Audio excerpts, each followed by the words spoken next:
మీ Bible తీయండి, విలాప వాక్యములు 3వ అధ్యాయము. విలాప వాక్యములు 3వ అధ్యాయము 18వ వచనం దగ్గర నుంచి చదువుకుందాం. నాకు బలము ఊడిగెననుకొంటిని, యెహోవా యందు నాకిక ఆశలు లేవనుకొంటిని. నా శ్రమను నా దురవస్థను నేను తాగిన చూచిన మాచిపత్రిని చేదును జ్ఞాపకము చేసుకునము. ఎడతెగక నా ఆత్మ వాటిని జ్ఞాపకము చేసుకుని నాలో కృంగి ఉన్నది. నా బలము ఊడిగను అనుకొంటిని, యెహోవా యందు నాకిక ఆశలు లేవనుకొంటిని. నా శ్రమను నా దురవస్థను నా చేదును జ్ఞాపకం చేసుకోయ్యా. చాలాసార్లు మనం అలాగే అనుకుంటుంటాం, ఇంక అయిపోయింది నా పని, ఇంకింతే, ఇంక నేను పాస్ అవ్వను, ఇంక నాకు ఉద్యోగం రాదు, ఇంక నాకు స్వస్థత కలగదు, ఇంక నాకు పిల్లలు పుట్టరు. ఏంటంటే ఇవాళ చాలామంది వివాహమైన దంపతులకి గర్భఫలాలు కలగటం లేదు. ఇంకో విచిత్రం ఏంటంటే గర్భం ధరించిన 3వ నెలలో 4వ నెలలో మిస్క్యారేజ్ అయిపోతుంది, అబార్షన్ అయిపోతుంది. ఒకవేళ ఆ బిడ్డ 3వ నెల 4వ నెలలో అబార్షన్ అవ్వకపోయినా ఈ స్కానింగ్లు వస్తే స్కానింగ్ల దగ్గరికి వెళ్తే డాక్టర్ గారు అంటాడు, పిల్లోడికి ఇంకా గుండె పెరగలేదు, లంగ్స్ పెరగలేదు, లోపల బిడ్డ సరిగా ఎదగలేదు, లోపల ఉన్న బిడ్డ గుండె కొట్టుకోవడం లేదు అని ఎంతోమంది బిడ్డల్ని బలవంతంగా డాక్టర్లే ఆ బిడ్డను తీసేయమంటున్నారు. ఏంటిది? గర్భఫలము యెహోవా ఇచ్చు బహుమానము, కుమారులు ఆయన అనుగ్రహించు దానమైతే ఎందుకు ఈ శాపం? పితరుల శాపము పిల్ల తలల బలి మీదకి వస్తుంది. అంటే మన కర్మ సిద్ధాంతం లేదండి మనకి. మన తలరాత అని అంటారు కదా, అట్లేం లేదు. తాగుబోతోడు కొడుకు తాగుబోతు అవ్వాలని దేవుడి ఉద్దేశం కాదు. దొంగ కొడుకు దొంగ అవ్వాలని దేవుని ఉద్దేశం కాదు. నీ తండ్రి పాపం చేశాడు కాబట్టి నువ్వు శాపం అనుభవించాలన్నది కాదు. తల్లిదండ్రులు పొల్లటి కాయలు తింటే పిల్లల పళ్ళు పులుస్తాయా? ఎవరు తింటారో వాళ్ళకి పులుస్తాయి. ఏంటండి? కానీ నీవు ఊహ తెలిసిన తర్వాత నీవు యేసు ప్రభువుని అంగీకరించకపోతే, నీ పితరుల పాపం కొరకు నీవు పశ్చాత్తాపడకపోతే, భార్యాభర్తలుగా మీరు చేసిన తప్పులు ఒప్పుకొని దేవుడి సందులో ప్రార్థించకపోతే, భార్యాభర్తలు ఇద్దరు కలిసి ప్రార్థన చేయకపోతే దేవుని ఆశీర్వాదం ఉండదు, దేవుడి తోడు ఉండదు. ఆటోమేటిక్గా తల్లిదండ్రుల దోషము మీ కుటుంబంలోనికి వచ్చేస్తుంది. ఇద్దరు ముగ్గురు ఏకీభవించి ప్రార్థిస్తే కాదు, ఎలా ప్రార్థించాలి? ఏకీభవించి ప్రార్థిస్తే నువ్వేది అడిగినా దేవుడిస్తాడు. మీ ఇంట్లో కుటుంబ ప్రార్థన ఉందా? నీతో పాటు కనీసం నీ కుమారుడు కుమార్తె, నీ భర్త లేక నీ భార్య, ఎవరో ఒకళ్ళని పక్కన కూర్చొని ఇద్దరు మొదలు పెట్టండి ప్రార్థన. అందరు రావడానికి పరిశుద్ధాత్ముడు కార్యం జరిగిస్తాడు.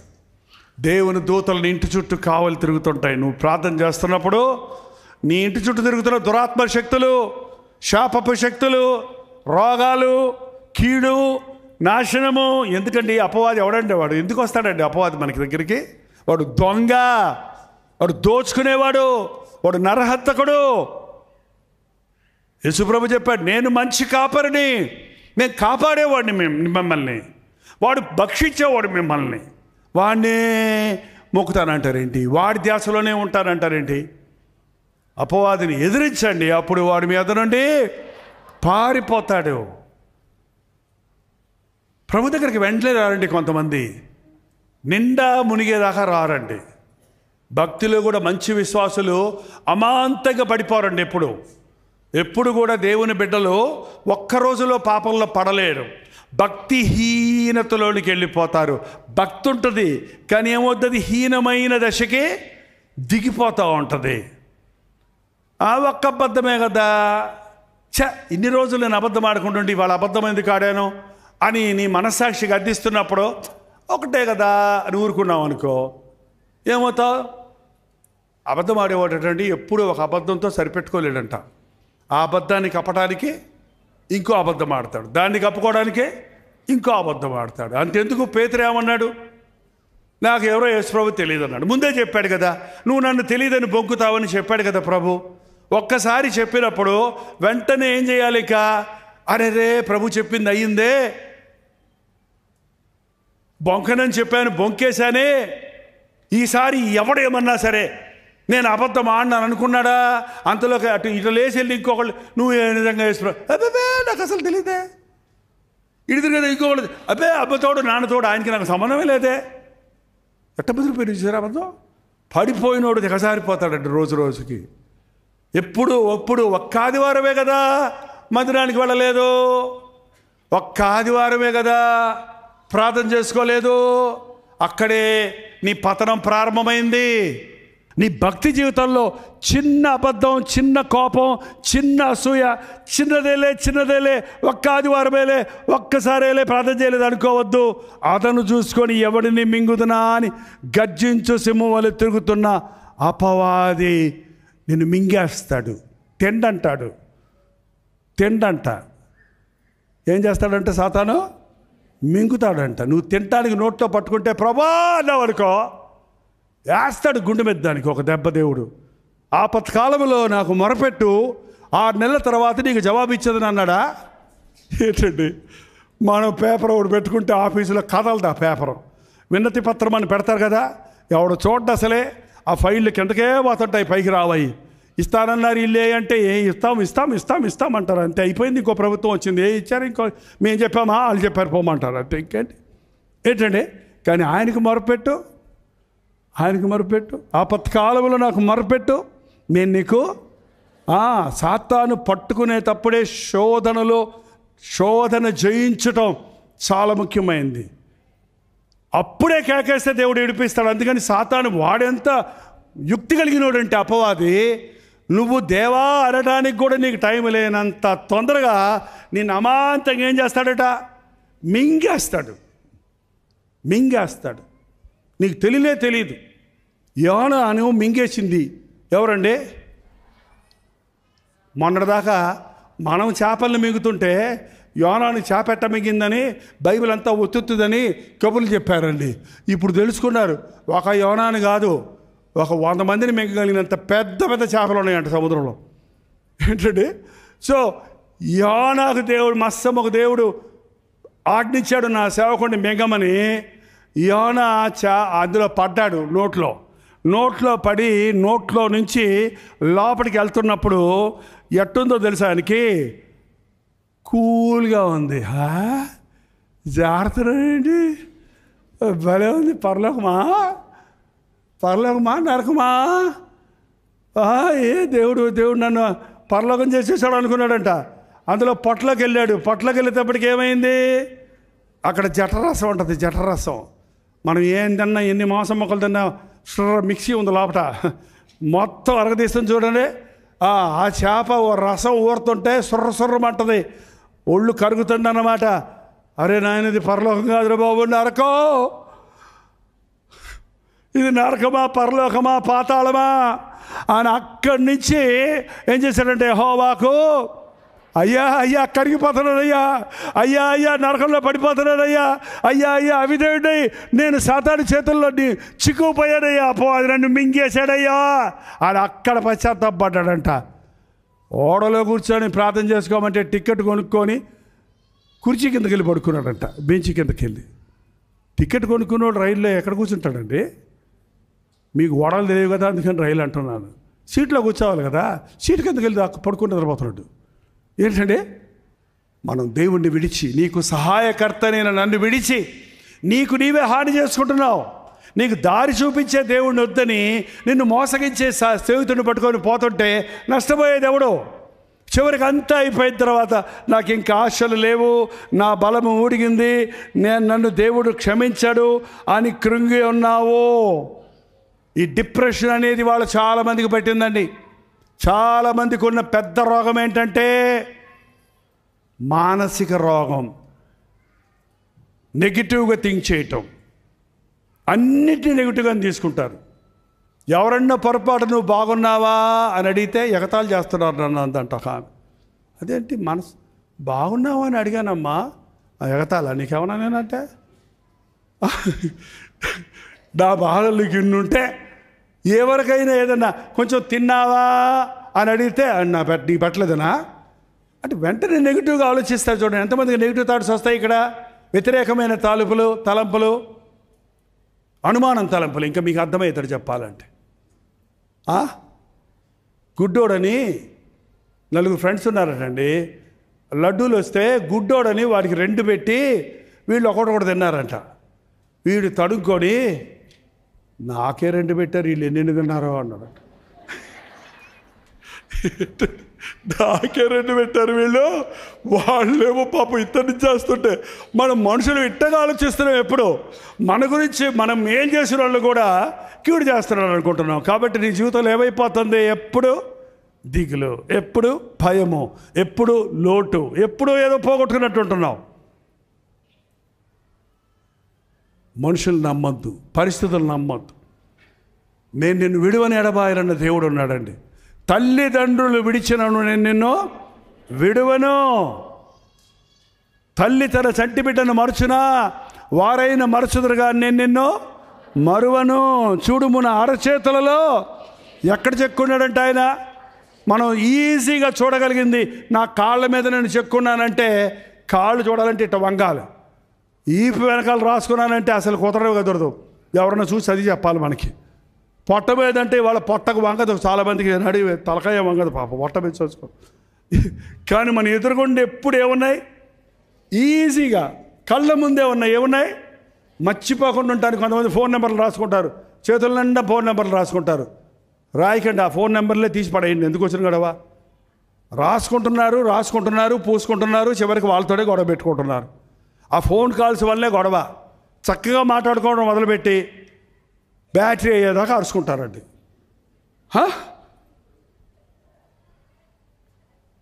తక్కువ మాట్లాడండి సెల్ ఫోన్లో, అది మంచిది కాదు, నీ బ్రెయిన్కి మంచిది కాదండి. ఇక్కడి నుంచి రేడియేషన్ వచ్చి బ్రెయిన్ ట్యూమర్స్, బ్రెయిన్ క్యాన్సర్స్ వస్తున్నాయి. ఎక్కువ ఫోన్లు మాట్లాడక్కర్లా. చెప్పదలుచుకుంది తక్కువ మాట్లాడాలి, ఎక్కువ వినాలని దేవుడు 2 చెవులు 1 నోరు ఇచ్చాడు. ఒకవేళ 2 నోర్లు 1 చెవి ఇచ్చి ఉంటే అట్టుండదు. ఒక నోటిని అదుపులో పెట్టుకోలేకపోతున్నాం. ఏంటండి, దేవుడు ఎప్పుడు అన్నీ మనకు మేలైనవి చేశాడు. నీ జీవితంలో ఒకవేళ ఈ రాత్రి ఏమైనా సమస్య ఉందేమో. నెగిటివ్ థింకింగ్ అనేది నిన్ను మానసికంగా, నువ్వు మంచిగా తిన్నా కూడా అరగదండి. అది నువ్వు తినిన తర్వాత ప్రశాంతంగా ఉండకపోతే ఊరికే కంగారు పడుతూ ఉంటే గ్యాస్ట్రిక్ ట్రబుల్, అల్సర్స్. ఎంతమందికి వాళ్ళు గ్యాస్ట్రిక్ ట్రబుల్స్? తింటే అరగదంటారు. ఎందుకు అరగటం లేదు? నీ మనసుకు నెమ్మది లేదు. నీ బ్రెయిన్కి స్టమక్కి సంబంధం ఉందండి. ఏంటండి, కనెక్షన్స్ ఉన్నాయి. బ్రెయిన్లో మనసు సరిగా ఉంటేనే తిన్నది వంట పట్టుద్ది, తిన్నది అరుగుద్ది. తినబుద్ధి ఇది లేకపోతే మనసు బాగలేదు తిన్నంటారు కొంతమంది ఏకంగా. ఒకవేళ నీ జీవితంలో డబ్బు మీదో, మనుషుల మీదో, లేక నీకున్న బాధను తలుచుకుంటూ నువ్వు అలా అనుకుంటున్నావేమో. నేను ముగించబోతున్నాను. అంతటితోటి అలా అనుకోని ఊడుకోలేదు ఈ భక్తుడు. ఏమంటున్నాడు చూడండి. ఎడతెగక నా ఆత్మను వాటిని జ్ఞాపకము చేసుకొని నాలో కృంగి ఉన్నది. నాకు ఇంకనూ జ్ఞాపకం ఉన్నది కదా. నేను దీని జ్ఞాపకము చేసుకొనగా నాకు ఆశ పుట్టుచున్నది. ఏంటి? నేను చేసిన తప్పులన్నీ జ్ఞాపకం చేసుకుంటుంటే, నాకున్న బాధలన్నీ నేను గుర్తు చేసుకుంటుంటే, నాకున్న కొరతలన్నీ నేను గుర్తు చేసుకుంటుంటే నేను అంతకంతకీ కృంగిపోతున్నాను. నిన్న జరిగిన దాని గురించి వాళ్ళు ఎంత ఆలోచించినా నువ్వు దాన్ని ఏం చేయలేవు. ఇంకా చూసారండి, నిన్నటిది వాళ్ళు మళ్ళీ రానే రాదు. పోయిందే పోయిందే పోయిందే పోయిందే అని అడవలసిందే, కానీ పోయింది మళ్ళీ తిరిగి రాదు. వెనుకున్నవి మరచి ముందున్న వాటి కొరకు వేగిరపడమన్నాడు దేవుడు. నువ్వు పనికిమాలిన వాటిని మర్చిపోయి దీనిని జ్ఞాపకం చేసుకున్నాడు. ఏంటది? నాకు ఆశ పుట్టుచున్నది ఏంటది? 22వ వచనం, విలాపవాక్యాలు 3:22.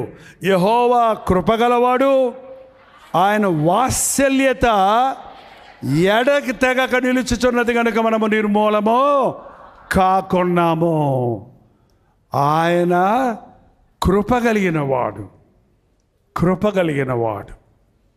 నా కృప నీకు చాలు అని చెప్పాడు పౌలుతో ప్రభు.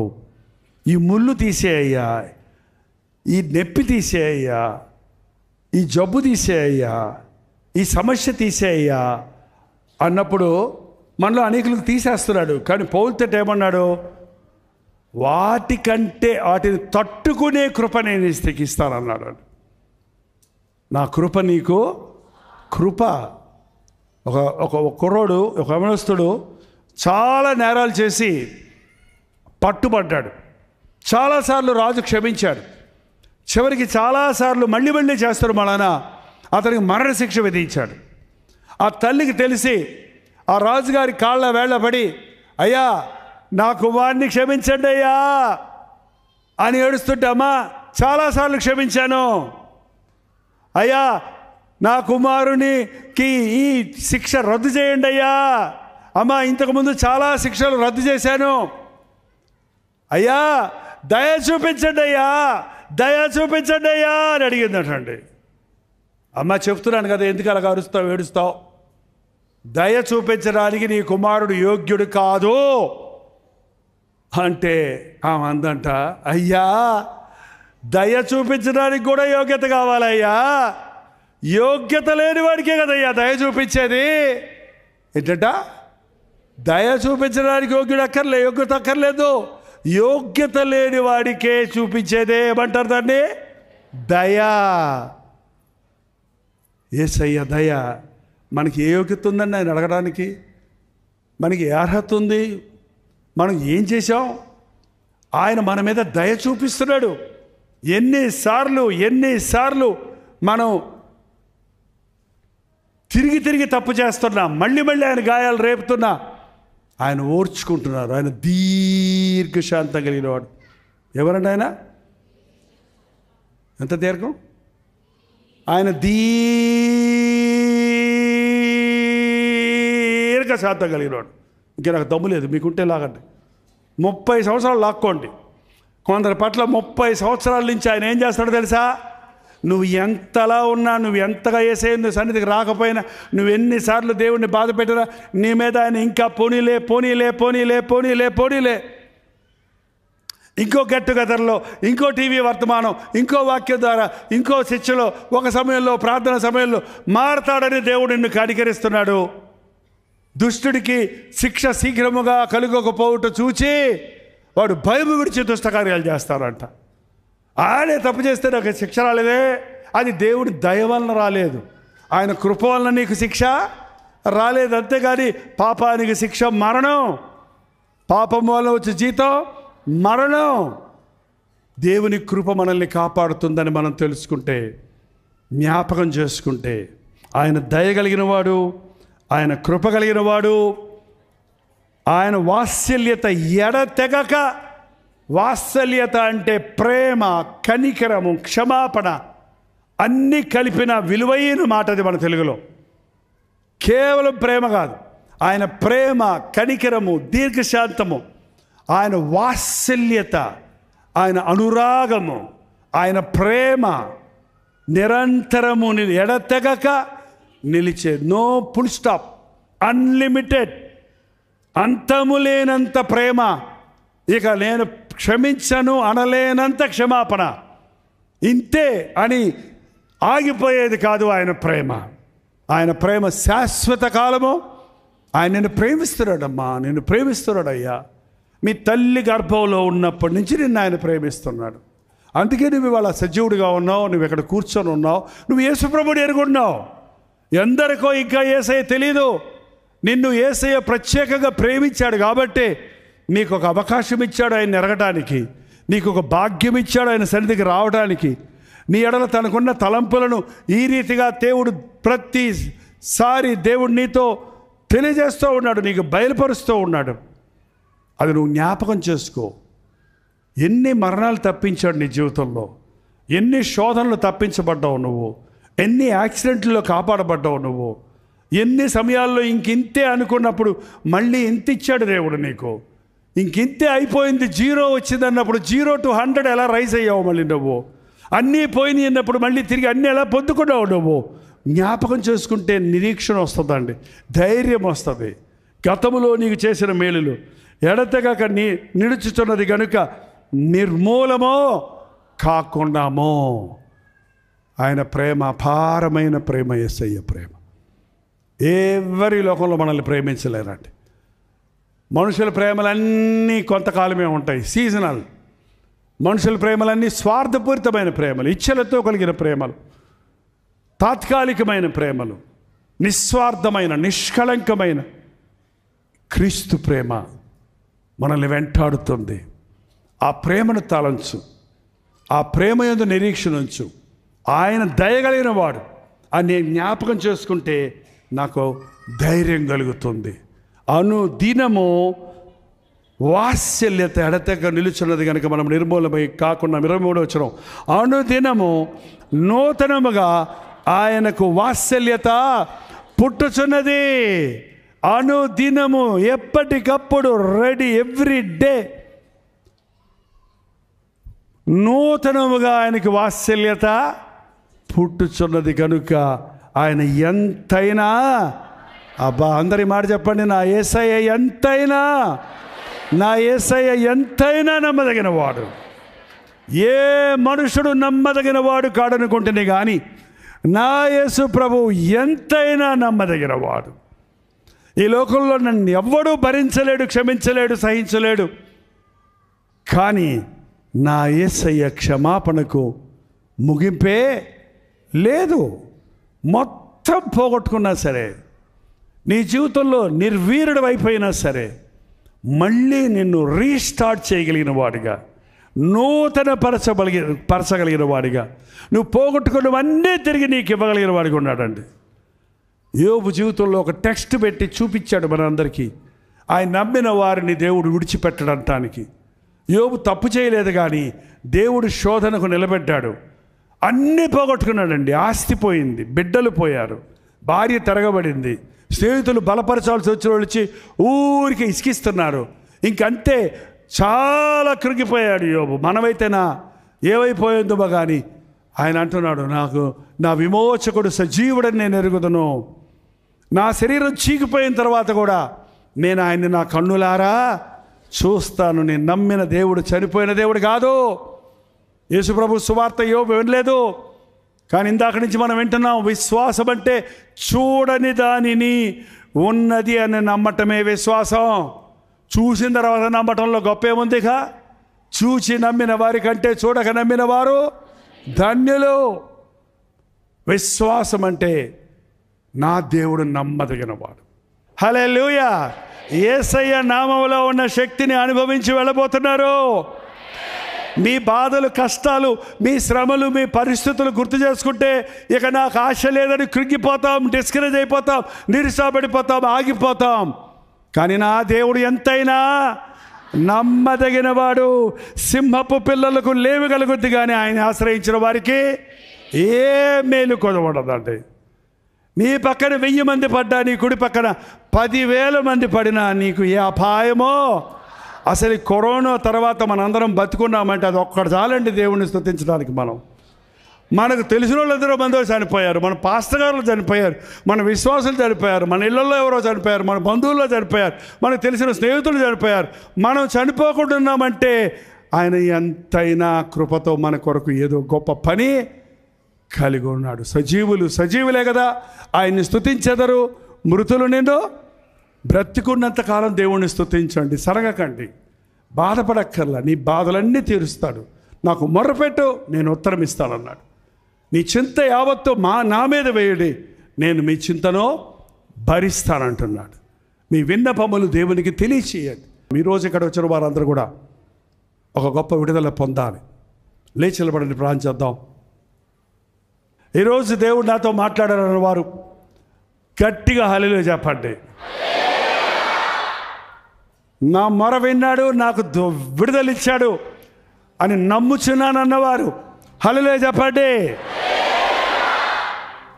నీ చీకటిని వెలుగ్గా చేయవాడు, నీ ఇరుకును విశాలంగా చేయవాడు, నీ కరువును సమృద్ధిగా చేయవాడు, నీ కన్నీటిని సంతోష బాష్పాలుగా మార్చగలిగిన వాడు నీ కొరకు నా కొరకు ప్రాణమిచ్చిన మన ప్రభు అయిన యేసుక్రీస్తు. హల్లెలూయా.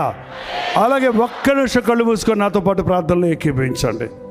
మీరు 2 చేతులు పరలోకం వైపు ఎత్తగలిగితే చాచిన ప్రభు చేతులు మీ చేయి పట్టుకొని నడిపించడానికి, నిన్ను పడకుండా కాపాడటానికి, నువ్వు దారి తప్పకుండా నిన్ను తన దారిలో నడిపించడానికి, తన బాహుబలముతో నిన్ను బలపరిచి నీకు తోడై ఉండి నీవు నడుచు మార్గం అంతట్లో ప్రతి కీడు నుండి నిన్ను తప్పించుటకు, నిన్ను దీవించి ఆశీర్వదించి, నీ కుటుంబమును దీవించి, నీ పిల్లలను దీవించి, రాబో తరములకు నిన్ను నీ ఇంటి వారిని ఒక ఆశీర్వాదకరంగా చేయుటకు ప్రభు ఆశ కలిగి ఉన్నాడు. పరిశుద్ధుడా, ఒక్కసారి మమ్మల్ని చూడు నాయన. ఎవరెవరి శరీరాల్లో ఎటువంటి అనారోగ్యాలు ఉన్నాయో చూడు నాయన. నీవు పొందిన దెబ్బల ద్వారా ఉన్న స్వస్థతను కలుగు చేయము తండ్రి. అది క్యాన్సర్, టీబీలు వంటి రోగమైనా, అది బీపీ, షుగర్లు, థైరాయిడ్లు, ఫైబ్రాయిడ్లు అయినా, అది liver problem, lung problem, kidney problem అయినా, అది నరాల బలహీనత, ఎముకల బలహీనత అయినా, శరీరంలోని ఏ భాగములో ఏ పార్ట్ అయినా పాడైనా, సృష్టించిన సృష్టికర్తవు మ్యానుఫ్యాక్చరర్ నువ్వే గనక వాటిని రీప్లేస్ చేయి నాయన. నూతన బలం మాకు దయచేయ్యా. నీకు నేను మేలు కలుగు చేసేది, నీకు ఆరోగ్యము కలుగు చేశానన్న వాగ్దానముతో ఇక్కడికి వచ్చిన ప్రతి ఒక్కరిని పంపించము నాయన. నిన్ను స్వస్థపరచు యెహోవాను నేనే అన్న నీ అభయాన్ని మాకు దయచేసి పంపుము నాయన. ఆర్థిక ఇబ్బందుల్లో ఉన్న వారిని దర్శించు తండ్రి. రుణాలు ఎక్కువైపోయి తీర్చలేని పరిస్థితుల్లో వడ్డీల మీద వడ్డీలు కట్టుకుంటూ లేవలేని పరిస్థితుల్లో ఉన్న వారిని ఆశీర్వదించయ్యా. విశ్వాసముతో అద్భుతాలు జరుగుతాయని నమ్మడానికి సహాయం చేయ. మా కష్టార్జితాన్ని దీవించి రుణ బాధల నుంచి విడిపించు నాయన. ఎంతోమంది విద్యార్థులు ఉన్నారు, యూత్ ఉన్నారయ్యా. బీటెక్లు చదివి, ఎంటెక్లు చదివి, ఎంసీఏలు, ఎంబీఏలు చేసి ఉద్యోగం లేదని నిరుత్సాహపడిపోతున్న వారిని కనికరించిన ఆయన. నిన్ను నమ్మిన వారిని తలగా ఉంచుతావు కానీ తోగ్గా ఉంచనన్నావు కదా. మొదటి వారిగా ఉంటారు కానీ కడపటి వారిగా ఉండనన్నావు కదా. ఎవరైనా పాత కీడును బట్టి శాపము క్రిందుంటే అట్టి వారిని నజరేయుడైన యేసుక్రీస్తు నామములో ఈ రాత్రి విడుదల చేయించున్నావు తండ్రి. మేలు చేయవాడివయ్యా నీవు, దీవించేవాడివయ్యా నీవు, ఆశీర్వదించేవాడివయ్యా నీవు. హృదయపూర్వకంగా నరులకు విచారమునైనను దుఃఖమునైనను కలుగజేయవాడు కాడని నమ్మటానికి మాకు సహాయం చేయ. మోయబడిన ప్రతి గర్భమును నజరేయుడైన యేసుక్రీస్తు నామములో తెరవబడును గాక. 5 సంవత్సరాలు, 6 సంవత్సరాలు, 10 సంవత్సరాల నుంచి పిల్లలు లేరని ఎంతో నిందలకు, అవమానాలకు గురైన వారిని ఈ రాత్రి దర్శించును ఆయన. నమ్మటానికి, విశ్వసించడానికి గర్భఫలము దేవుడిచ్చినది నిన్ను అడగడానికి సహాయం చేయము. భార్యాభర్తల మధ్య అపవాది జూరి అనుమానాలతో, సమస్యలతో, గర్వముతో కుటుంబ కలహాలను కలుగజేస్తున్న దుష్ట శక్తులను, దురాత్మ శక్తులను నజరేయుడైన యేసుక్రీస్తు నామములో పారద్రోలుచున్నాము తండ్రి. ఈ రోజు నుంచి ప్రతి ఇంటిలో, కుటుంబంలో నీతిమంతుల గుడారములలో నుండి రక్షణ సునాద గీతాలు వినబడడానికి సహాయం చేయ. అల్లరులు, గొడవలు, బూతు మాటలు, ఘర్షణలు గాక ప్రేమ సమాధానాలతో కుటుంబాలు వర్ధిల్లునట్లుగా, పిల్ల పాపలతో దీవించబడినట్లుగా ప్రతి శాపమును,